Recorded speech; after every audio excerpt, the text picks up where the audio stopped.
Babies can spend up to 50% of their time in active sleep, and it's this stage of sleep that leads to so many struggles that many new parents face with their baby's sleep. Because active sleep is exactly what it sounds like. They move around, make noises, open their eyes, and even cry out.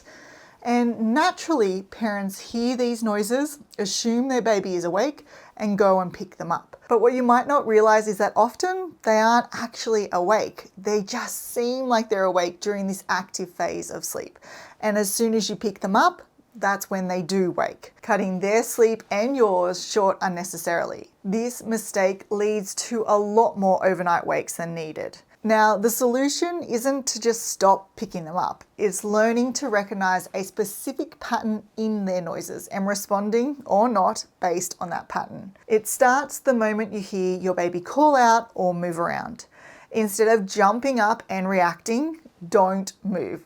Now, I know that might sound like an overreaction, but if you are in the room with them, try to lay completely still, because even the sound of you moving around in bed can be enough to cause them to wake up fully.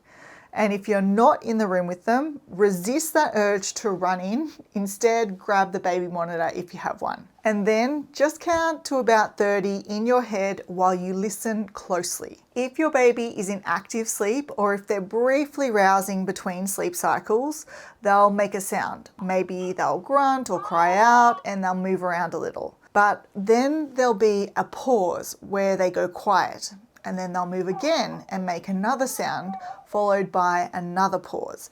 And gradually those pauses get longer and longer until finally they go quiet and they're still again. Now, that whole process where they're noisy and moving around and then go quiet and still isn't always going to happen within those 30 seconds. Sometimes you'll count to 30 and they'll still be making noises and moving around, and that's okay. Because what you're hoping to hear and see if you're watching them on a baby monitor is that the noises they're making and their movements aren't increasing over those 30 seconds. Instead, it kind of feels like it's petering out. If that's the case, let them continue sleeping. Now, if your baby is genuinely awake, it sounds very different. There still might be pauses, but the noises they're making and the movements they're doing increase. So by the end of those 30 seconds, they're louder than when they started and they're moving a lot more, not less. If that's what you're hearing and seeing, that's your cue that they need you. So go to them.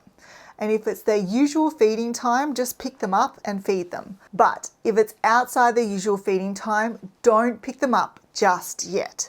There is one more thing that you can do at this point, which combined with what I've just walked you through, can significantly reduce the number of times your baby wakes, leading to more sleep for the both of you. But before I get to that, if sleep is something you're finding hard right now, something that can really help is knowing what you can expect based on your baby's age, which is why I created the New Parent's Guide to Naps. In it, you'll find out how many naps your baby's likely to need, how long they might stay awake between naps, and how much sleep they need in 24 hours based on their age. And you can grab it for free by clicking the link in the description below. Okay, so here's the next important piece of the puzzle. If you've decided that your little one is awake and they need you, try this before you pick them up. Now, I know it might seem so much quicker to just pick your baby up and rock them in your arms or feed them to sleep.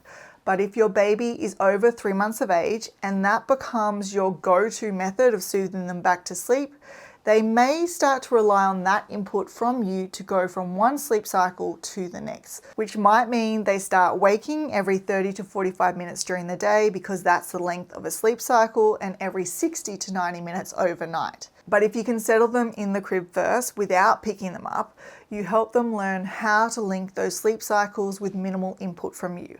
And over time, your baby starts to sleep for longer stretches because they have that skill to get back to sleep all on their own. To help your baby learn this skill, instead of picking them up, roll them onto their side, then place your hand on their bottom and start patting.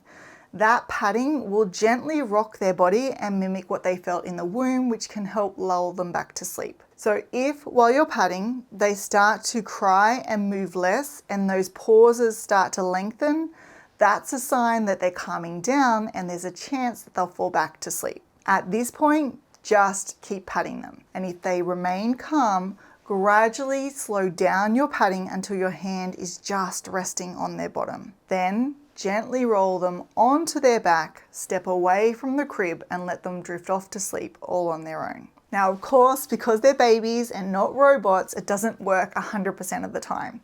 If you try it, but they're escalating rather than calming down, that's a sign that it isn't working and it's time to pick them up and either settle them to sleep in your arms or offer them a feed. That is okay. Just try again next time. Sometimes it will work and sometimes it won't. But by making this part of your routine early, it is very likely that at some point it will start to work. And over time, it will mean far less waking and longer stretches of sleep. And this isn't just something you use for overnight sleep. It works for naps too. It's actually more important during naps because your baby spends a lot more time in active sleep during the day. So they're much more likely to make noises and move around when they're still sleeping. And this method also doesn't stop working as your baby gets older.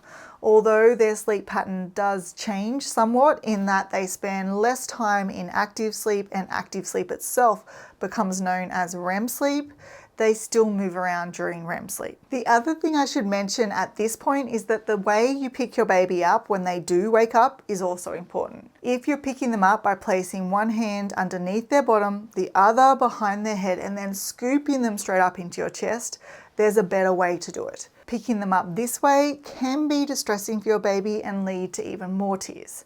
I've covered the technique I recommend instead in this video, as well as 5 other habits that often cause babies to cry more than necessary and their fixes. So make sure you click here and head on over and watch that one next.